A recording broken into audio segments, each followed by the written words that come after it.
আসসালামু আলাইকুম রহমতুল্লাহ বরাকাতু। আলহামদুলিল্লাহ ওসসালাতু ওয়াসসালামু আলা রাসূলিল্লাহ বাদ। সুপ্রিয় দর্শক শ্রোতা ভাই বোন, মুহররমের 10 তারিখকে আশুরা বলা হয়। ইসলামের দৃষ্টিতে আশুরা অত্যন্ত গুরুত্ব এবং তাৎপর্যপূর্ণ একটি দিন। বাংলাদেশের আকাশে মুহররম মাসের চাঁদ দেখা যাওয়ার উপর ভিত্তি করে এই বছর আশুরা তথা মুহররমের 10 তারিখ হয় আসন্ন 26শে জুন জুমাবার, অর্থাৎ আগামী পরশুদিন। বাংলাদেশের মানুষ সিয়াম পালন করতে হবে আগামী পরশুদিন, আর মিডল ইস্টের মানুষেরা ভৌগোলিক কারণে বাংলাদেশের একদিন আগে তাদের আকাশে চাঁদ দেখে থাকেন, সেই হিসাবে তারা আগামীকাল অর্থাৎ বৃহস্পতিবার ইনশাআল্লাহ তাআলা তারা আশুরার সিয়াম পালন করবেন।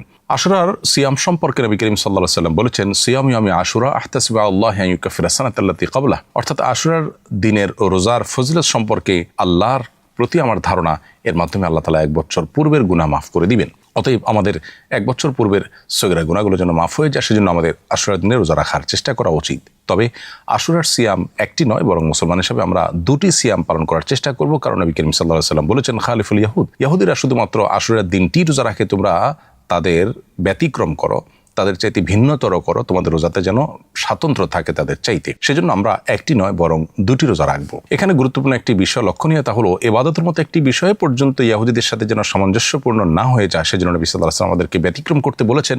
সেখানে জাগতিক বিষয়, এমনকি পাপাচারের বিষয়ে যদি আমরা তাদের অনুকরণ করি, তাদের ফলোয়ার হই, তাহলে সেটা কত বেশি আমাদের জন্য ক্ষতিকর এবং গর্হিত হতে পারে তা বলার অপেক্ষা রাখে না। অতএব আশুরা উপলক্ষে আমাদের দুটি সিয়াম পালন করা দরকার। বাংলাদেশের আকাশে মুহররম মাসের চাঁদ দেখা গেছে যেদিন, তার উপর ভিত্তি করে আমরা আশুরা রোজা রাখবো ইনশাআল্লাহ আগামীকাল বৃহস্পতিবার এবং পরশু শুক্রবার, অর্থাৎ আজ বুধবার দিবাগত রাতে সারি খেয়ে আগামীকাল আমরা রোজা রাখবো ইনশাআল্লাহ, এবং সেই সাথে আগামীকাল দিবাগত রাতে সারি খেয়ে আমরা জুমাবার রোজা রাখবো। আল্লাহ রাব্বুল আলামিন আমাদেরকে আশুরার সিয়াম পালন করার তৌফিক দান করুন। আশুরা মূলত মাজলুম মানুষদেরকে জুলুমের হাত থেকে রক্ষা করার চেতনার নাম। আল্লাহ রাব্বুল আলামিন বনী ইসরাইলকে এদিন জুলুম থেকে রক্ষা করেছিলেন। মুসা আলাইহিস সালামকে আল্লাহ তাআলা বিজয়ী করেছিলেন এবং জালিম ফেরাউনের পতন আল্লাহ তাআলা এই দিনে ঘটিয়েছিলেন। কারবালার যে ঘটনা এই একই দিনে ঘটেছে, সেখানেও অবশ্য সত্যের জয় হয়েছে এবং মিথ্যার পরাজয় হয়েছে, জুলুমের পরিণতি অত্যন্ত করুণ সাব্যস্ত হয়েছে। কারণ সেদিন নবী করিম সাল্লাল্লাহু আলাইহি ওয়াসাল্লাম প্রিয় দৌহিত্র হোসেন রাদিয়াল্লাহু তাআলা আনহুকে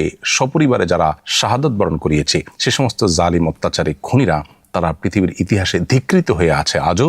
আর হোসেন রাদিয়াল্লাহু তাআলা আনহু এবং তার সঙ্গে যারা ছিলেন তারা আজও অমর হয়ে আছেন, সত্যের ব্যাপারে কোনো প্রকার কম্প্রোমাইজ না করে মিথ্যার বিরুদ্ধে আজীবন লড়ে যাওয়ার মধ্য দিয়ে। অতএব এটাই হলো সত্যিকারের বিজয়। অতএব সত্যের বিজয় এবং জুলুম এবং অন্যায়ের পরাজয়ের চেতনা মূলত আশুরার চেতনা। বিদায় আমরা সবসময় মাজলুমের পক্ষে থাকবো, জুলুম থেকে নিজেকে বাঁচিয়ে রাখবো এবং আশুরার সিয়াম পালন করার চেষ্টা করব। আল্লাহ তাআলা আমাদেরকে তৌফিক দান করুন।